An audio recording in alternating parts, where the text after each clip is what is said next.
Hello students, आज हम लोग देखने वाले हैं एक कंप्लीट सेट। और ये सेट आपको किसी भी एंट्रेंस एग्जामिनेशन या बीपीएससी जैसे एग्जामिनेशन में हेल्प करेगा। जैसे बीपीएससी आने वाली है तो वहाँ भी आपको हेल्प होगा, पूरा का पूरा हेल्प होगा। इसलिए इसको पूरा का पूरा देख सकते हैं और रेगुलर बेस पे हम वीडियो डालेंगे इसमें इसके लिए। ठीक है, स्टार्ट करते हैं हम लोग। I am sure we dash here there. यहाँ पे जो है आई एम श्योर है, ये प्रेजेंट टेंस है। और यहाँ पे वी डैश हियर देयर है, ये बताता है कि यहाँ पे कौन सा टेंस आप डाल रहे हो। तो एक्चुअली यहाँ पे देख सकते हैं विल फाउंड दिया है, विल फाइंड दिया है और फाइंडिंग दिया है। सीधी बात जानिए, सब्जेक्ट के बाद फाइंडिंग नहीं हो सकता है, तो ये बात ख़त्म हो गई। सब्जेक्ट के बाद फाइंडिंग नहीं होता है, मतलब V4 डायरेक्ट आप नहीं लगा सकते। सब्जेक्ट के तुरंत बाद V3 और सब्जेक्ट के तुरंत बाद V4, दोनों में से कुछ भी नहीं लगा सकते। सब्जेक्ट के बाद V1 या V5 लगाते हैं, V2 लगाते हैं पास्ट टेंस के लिए, या फ्यूचर टेंस में सेल विल के बाद V1 लगाते, सेल विल के बाद V1 लगाते। लेकिन यहाँ पे सेल विल के बाद V1 नहीं होने की वजह से इसे भी काटना पड़ेगा। हमारा राइट आंसर हो जाएगा ये। ठीक है, आगे हम लोग बढ़ते हैं। नेक्स्ट क्वेश्चन हमारा कह रहा है, अगला क्वेश्चन है जेनी इज़ नेवर सेटिस्फाइड सी। अब देखिएगा जेनी संतुष्ट नहीं हो रही है और उसके बारे में क्या कहा जा रहा है, सी डैश, है ना। अब देखिएगा सी के साथ क्या लगाना चाहेंगे आप, ऑब्वियस विल लगाना चाहेंगे, तो एक विल आपको मिल रहा है। ठीक है, अब जेनी कभी संतुष्ट नहीं होती है, वह हमेशा कंप्लेन करेगी। ठीक है, वो हमेशा कंप्लेन करेगी और करेगी के लिए विल सेल लगेगा, इज तो लगेगा नहीं, इसलिए हमारा विल ऑलवेज कंप्लेन, है ना। ये सही आंसर है। आगे बढ़ेंगे। नेक्स्ट अगला हो गया हमारा, he dash here from 1955 to 1960। अब देख सकते हैं यहाँ पे हमारे पास दो वर्ड है, 1955 1960। दो वर्ड नहीं बोल सकते, दो ईयर है और दोनों का दोनों ईयर सच पूछिए तो पास्ट टेंस है। कौन सा टेंस है, पास्ट टेंस है। आप समझ सकते हैं अगर दोनों का दोनों पास्ट टेंस है तो आप कौन सा टेंस लगाइएगा, पास्ट टेंस लगाइएगा। पास्ट टेंस क्या है, सब्जेक्ट के बाद वर्ब का कौन सा फॉर्म लगता है बताइए। दुनिया में कोई भी पास्ट टेंस अगर बनाते हैं तो सब्जेक्ट के बाद V2 ही लगेगा। आपको लग रहा होगा आप वॉज वेयर लगा रहे हैं, ये V2 नहीं है, गलत बात है। V2 है, वो बी का V2 वॉज वेयर होता है, याद रखिएगा, इसीलिए ये V2 है।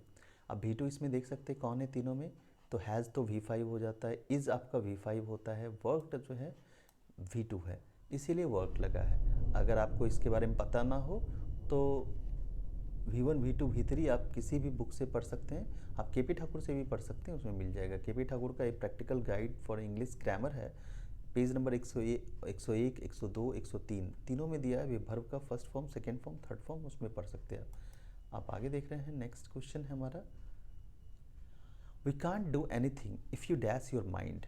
ठीक है, हम लोग कुछ नहीं कर सकते हैं अगर आपने अपना दिमाग बना लिया है। देख सकते हैं इसमें जो है क्लियर है, यहाँ पे तीन ऑप्शन से यू के बाद क्या लगाना चाहेंगे आप। सबसे पहली बात है ये प्रेजेंट टेंस है, प्रेजेंट टेंस होने की वजह से विल भी यहाँ पे हो सकता है, कोई खास दिक्कत नहीं है। लेकिन यहाँ प्रेजेंट टेंस में सिंपल प्रेजेंट टेंस की डिमांड होती है, इसीलिए विल आप गलत हो जाएगा लगाएंगे तो। यहाँ पे हैड का यूज़ किया है, हैड का कोई मतलब नहीं बनता है, इफ़ के साथ हैड लगा रहे हैं आप और आगे प्रेजेंट टेंस है, मतलब नहीं बनता है। डेट्स वाई हैव मेड हमारा सही आंसर हो जाएगा, if you have made your mind. ठीक है, if you have made up your mind, अगर तुमने अपना दिमाग बना लिया है इस काम को करने के लिए तो हम लोग कुछ नहीं कर सकते, इसका ये मतलब हो गया है। आगे बढ़ रहे हैं हम लोग। नेक्स्ट क्वेश्चन है हमारा, अगला क्वेश्चन है राम्या सौम्या सिस्टर। राम्या कौन, तो सौम्या की बहन। तो एक्चुअली यहाँ पे आपको नहीं समझ में आया हो तो बता दिया जाए, ये जो देख रहे हैं आप राम्या, ठीक है, ये जो राम्या है ये राम्या हो जाएगा क्या, है ना। ये राम्या हो जाना है सब्जेक्ट, और ऑलवेज स्टिल्स जो देख रहे हैं यही वर्ब हो जाना है। ठीक है, ये क्या हो जाना है, वर्ब हो जाना है। क्लियर, ये वर्ब हो जाना है ऑलवेज स्टिल्स। ठीक है, तो ऑलवेज स्टिल्स हमारा हो जाएगा वर्ब। चलिए देखते हैं। ठीक है, आगे बढ़ेंगे। नेक्स्ट ऑलवेज स्टिल्स जो है हमारा वर्ब हो जाएगा, एंड सी विल हेल्प्ड, यहाँ पे देख सकते हैं विल हेल्प्ड यूज़ किया गया है। क्या यूज़ किया गया, विल हेल्प्ड। आप समझ सकते हैं विल हेल्प्ड नहीं होगा, क्यों, क्योंकि विल के बाद वर्ब का फर्स्ट फॉर्म होता है, विल के बाद वर्ब का फर्स्ट फॉर्म होता है, इसलिए विल हेल्प्ड गलत हो जाएगा। तो हेल्प्ड की जगह क्या होना चाहिए था, आप बताइएगा। हेल्प्ड की जगह होना चाहिए था, हेल्प्ड की जगह होना चाहिए था क्या, हेल्प होना चाहिए था। सीधी बात है, हेल्प्ड की जगह हेल्प होना चाहिए था, इसलिए गलत है। ठीक है, आगे बढ़ेंगे नेक्स्ट, है ना, आगे बढ़ रहे हैं हम लोग नेक्स्ट। इसमें कौन सा गलत है देख सकते हैं। First tell me why are they late to work every other day. ठीक है, पहले हमें बताओ वो लोग क्यों लेट हैं, हर दूसरे दिन लेट हैं। आपको ऐसा लगा कि मेरी बात से कि ये क्वेश्चन पूछा जा रहा है? ये क्वेश्चन नहीं है, ये क्वेश्चन है ही नहीं। अगर ये क्वेश्चन नहीं है तो यहाँ पे ये क्वेश्चन के पैटर्न में वाई आर दे क्यों लिखा गया है, ये यहाँ पे लिखा जाएगा वाई दे आर। ठीक है, तो आर आगे आएगा और दे पीछे होगा, बस यही अंतर है जो कि गलत है। ठीक है, तो ये आपका बी नंबर गलत होगा और इसलिए आंसर बी हो गया हमारा। ठीक, आगे बढ़ेंगे नेक्स्ट। अगला क्वेश्चन है द बॉयज़ डिसाइडेड।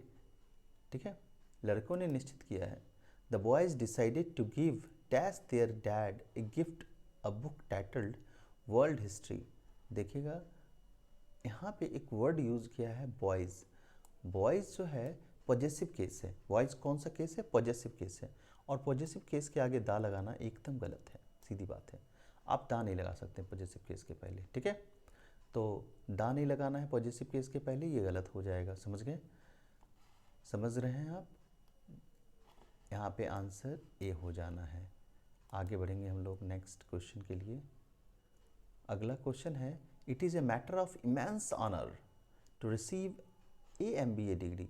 अब गौर कीजिएगा, जब MBA बोलते हैं आप तो एन MBA होना चाहिए, क्योंकि M लिख के देखिए तो M कैसे लिखते हैं, M, है ना, ऐसा कुछ लिखते होंगे आप। मेरी हिंदी बहुत अच्छी नहीं है लेकिन हमको लगता है हम सही लिख रहे हैं, M ऐसे लिखते हैं। और ध्यान से देखिए तो ये ए जो देख रहे हैं ये क्या है, स्वर है, ये स्वर है, और इसी वजह से इसके आगे N लगना चाहिए था, N MBA लगना चाहिए था, ना कि A MBA लगना चाहिए था, गलत हो जाएगा ये। ठीक है, आगे बढ़ेंगे। He speaks pleasantly with her yesterday. अच्छा, किसी से बात हो रही थी कल, बड़ा अच्छे से बात हो रही थी या हुई थी। अब जब हुई थी बोलते हैं तो आप देख सकते हैं ये पास्ट है, और यस्टरडे कौन सा टेंस दिखाता है बताइए, यस्टरडे हम लोग को पास्ट टेंस दिखाता है। अगर पास्ट टेंस दिखाता है तो यहाँ पे प्रेजेंट टेंस क्या कर रहा है, ये गलत है, ये गलत हो जाएगा। स्पीक्स ना होके आप कोई दूसरा टेंस यूज़ कर लो, समझ गए, तो जो टेंस आपको सही लगे लगा लो, लेकिन स्पीक्स नहीं होगा। With reference to your letter होना चाहिए, यहाँ पे तो क्लियर है with reference to your letter, है ना, with reference to your letter, of नहीं होना चाहिए एकदम, है ना। With reference to your letter the organisation wishes you to hire you, है ना, तुम्हारे विशेज टू हायर यू, तो यहाँ पे ऑफ की जगह टू लगा देंगे, बाकी सब सही है इसमें। ठीक है, द टीम ऑफ साइंटिस्ट्स। देखिएगा अगर आप साइंटिस्ट की बात कर रहे हैं और किसी टीम की बात कर रहे हैं तो टीम कलेक्टिव नाउन है, बट एक तरह की टीम की बात चल रही है, इसीलिए सिंगुलर माना जाएगा, और वेयर ना हो के इसको वाज होना पड़ेगा। ठीक है, और तब जाके सही बन पाएगा ये, समझ गए। तो वेयर की जगह वाज करेंगे तो कौन सा गलत होगा, बी नंबर में गलती आएगी, सीधी बात है। ठीक है, अगला क्वेश्चन है हमारा the English often fought French. अब देख सकते हैं फ्रेंच के आगे हमारा आर्टिकल गायब है, जिसकी वजह से फ्रेंच वाला ही होगा ऑप्शन, और ऑप्शन सी में टिक मार दीजिए फट से। ठीक है, ही सैंग ब्यूटिफुल्ली। ठीक है, बट द जजेस वेयर अनइम्प्रेस। एक बात ध्यान रखिएगा, यहाँ पे जो है बड़ा बेहतरीन छोटा सा कंसेप्ट है, यहाँ पे अनइम्प्रेस वर्ड यूज़ किया गया है। ठीक है, द जजेस वेयर अनइम्प्रेस, यहाँ पे कोई एडजेक्टिव जैसा कुछ होना चाहिए, इम्प्रेस होना नहीं, इम्प्रेस होना तो कोई काम करता है, कुछ ऐसा करता है जिससे कि लोग इम्प्रेस होते, तो काम से इम्प्रेस होते हैं, तो उसका एडजेक्टिव हो गया ये इम्प्रेस। ठीक है, और होना चाहिए था इम्प्रेस्ड, क्या होना चाहिए था, इम्प्रेस्ड, ईडी लग जाएगा तो सही हो जाएगा ये। ठीक है, आगे बढ़िएगा नेक्स्ट। अगला है क्वेश्चन हमारा, ठीक है, बाबल इज, देखिए ये एकदम असाधारण सा गलती कर गया है, बाबल इज डैश ओल्डेस्ट, है ना, ओल्डेस्ट यूज़ किया। ओल्डेस्ट क्या होता है, सबसे पुराना होता है, और ये सुपरलेटिव डिग्री है। यहाँ पे आर्टिकल ए लगा हुआ है जो कि गलत है। बस हो गया, सेक्शन ए में गलती है। आगे आपको देखना भी है। Member in our black ice club, black ice club का जो है बाबर एक सबसे पुराना मेंबर है। ठीक है, आगे बढ़ेंगे नेक्स्ट। समटाइम्स बैक, कुछ समय पहले, there was so much rain that river flowed, सीधी बात है, flowed over the bridge, river flowed over the bridge होगा। ठीक है, नेक्स्ट बढ़िएगा। द कॉन्ट्रैक्ट एक्सपायर्स, ये तो बहुत ईजी है। यहाँ पे देख सकते हैं दिसंबर 31 दिया है, और दिसंबर 31 कितने दिन का होता है, सीधी बात है, एक दिन का होता है, और जो एक दिन का होता है उसमें ऑन लगता है। ठीक है, ऐट कहाँ लगता है, तो एक सर्टेन टाइम में लगता है, 4 बजे, 5 बजे, 10 बजे। और बाय कहाँ लगेगा, तो जो बताएगा एक अंतराल कि इस समय तक। ठीक है, वहाँ बाय लग जाना है। हाँ, सप्लाई सुटेबल प्रपोजिशन, तो यहाँ भी सुटेबल प्रपोजिशन डालना। आई हैव बिन टीचिंग है, I have been teaching English है। अब टीचिंग इंग्लिश की बात कर रहा है और बिन भी लगा रहा है, तो इसका मतलब है कि ये प्रेजेंट परफेक्ट कॉन्टिन्यूस टेंस है। और प्रेजेंट परफेक्ट कॉन्टिन्यूस टेंस में आप जानते हैं क्या लगेगा, पहले से जानते हैं, मेरे समझ से बताने की ज़रूरत नहीं है ना। यहाँ पे लग जाना है आपका सिंस, क्योंकि टाइम दिया हुआ है। टाइम दिया होने की वजह से क्या लग जाएगा, सिंस, है ना। टाइम दिया होने की वजह से क्या लग जाएगा, सिंस लग जाएगा। ठीक है, चलिए सिंस लगा देते हैं हम लोग फट से, है ना। ठीक है, आगे बढ़ते हैं नेक्स्ट।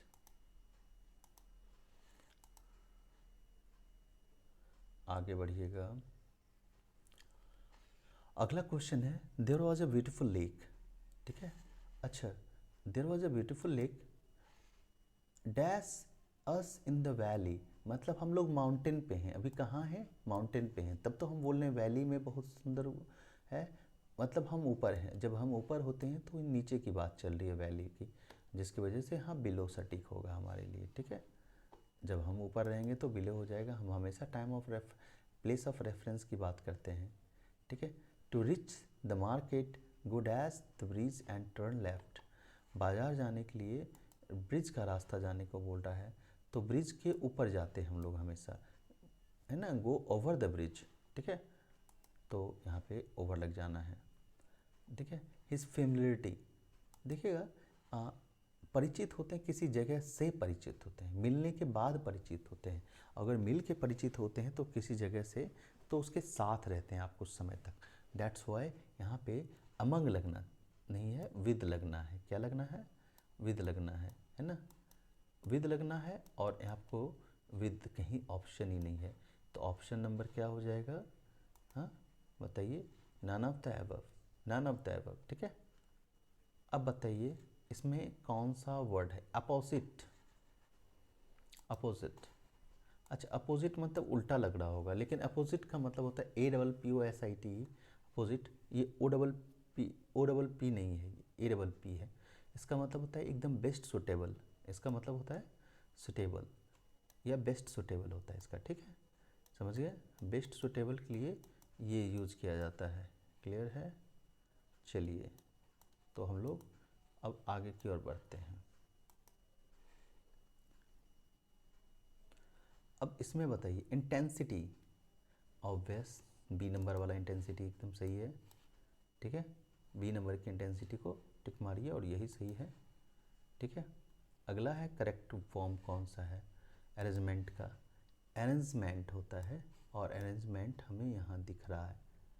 ठीक है, डबल आर होना चाहिए, है डबल आर भी है, तो यही अरेंजमेंट सही आंसर है। ठीक है, ये याद करने वाली चीज़ें हैं। टेम्परेचर, सॉरी टेम्परामेंट, तो टेम्परामेंट देख सकते हैं TEMPERAMENT, टेम्परामेंट ही सही होगा यहाँ पे। ठीक है, चलिए आगे आते हैं। दे गोट इनटू हॉट वाटर, है ना, गर्म पानी में पड़ना। अगर गर्म पानी में आप पड़ जाइए तो आप परेशान हो जाइएगा। ठीक है, लैंडेड इनटू ट्रबल हो जाना है, लैंडेड इन ट्रबल होगा। ठीक है, परेशानी में पड़ना, है ना। The project has become a white elephant to the government, अच्छा वाइट एलिफेंट का मतलब क्या होता है? वाइट एलिफेंट का मतलब होता है ऐसा हाथी जो उजला हो, और उजला हाथी का देखभाल करना बहुत मुश्किल है, बहुत पैसा खर्चा होता है, इसीलिए फिनांशियल बर्डन है, पैसा बहुत खर्च होता है, मथा का बोझ है। उजला हाथी उतना काम भी नहीं करवाइएगा आप, ठीक है। He burned his finger interfering in others problems. अच्छा, कोई अपना उंगली जला रहा है, इसका मतलब क्या है ना? इसका मतलब है कि पहले से वो सतर्क हो गया है, ठीक है। या फिर परेशानी उठाया है वो। Got in his fire finger in fire नहीं होगा, गॉट इन गुड रिलेशनशिप नहीं होगा, गॉट इन टू ट्रबल। एकदम यही सही आंसर है, सोचना भी नहीं है, एकदम सही आंसर यही है, ठीक है। आगे बढ़ेंगे नेक्स्ट। अगला है लाइंग डाउन, है ना। Party stalwart have advised the president to take it lying down. मतलब क्या कि पार्टी प्रेसिडेंट ने जो है एडवाइस करते प्रेसिडेंट को कि इस बात पे जो है एकदम अंठा देना है, मतलब ध्यान नहीं देना है, कोई ध्यान नहीं देना है। टू शो नो रिएक्शन, ठीक है, रिएक्शन दिखाना ही नहीं है अपना।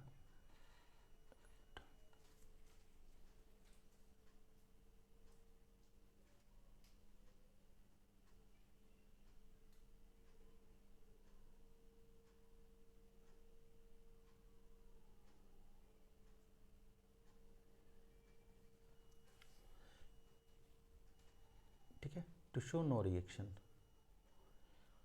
अब बोल रहा है यहाँ पे फिर वही बात है, आपको खोज के निकाल के देना है, ठीक है। अब बताइएगा क्या हो जाना है। My mother has a green thumb when it comes to house plant house plants. अगर माँ को अगर बात किया जाए तो वो ग्रीन थंब दे देती है हाउस प्लांट्स के केस में। अब हाउस प्लांट्स होता क्या है कि मतलब ग्रीन थंब होता क्या है, तो ओके कर देना है ना। एबिलिटी टू ग्रो प्लांट्स, और हाँ, टू हैव द एबिलिटी, उनके पास एबिलिटी है ये प्लांट ग्रो करने का, ठीक है, तो इसीलिए शायद देती होगी, और क्या, green thumb. Each of the girl, है ना, स्काउट्स एक कम्युनिटी प्रोजेक्ट, है ना, ईच ऑफ द गर्ल्स। तो यहाँ पे देख सकते हैं ऑफ लगा है, और पहले वाले सब्जेक्ट के अनुसार से आपको लगा देना है वर्ब, तो क्या हो जाएगा, डज। समझ गए, इसमें क्या हो जाना है, does. Collector, the collector and director, ठीक है, the collector and director dash coming in the building. Collector और डायरेक्टर दोनों के दोनों बिल्डिंग में आ रहे हैं, तो क्या हो जाना है, सिंगुलर, क्योंकि आर्टिकल कितने हैं, एक है, एक आर्टिकल मतलब एक लोग, और इसीलिए लग रहा है क्या, इज लग जाना है। बाकी सब देख सकते हैं प्लुरल है, ये भी प्लुरल है, ये भी प्लुरल है ना। चलिए आगे बढ़िए नेक्स्ट।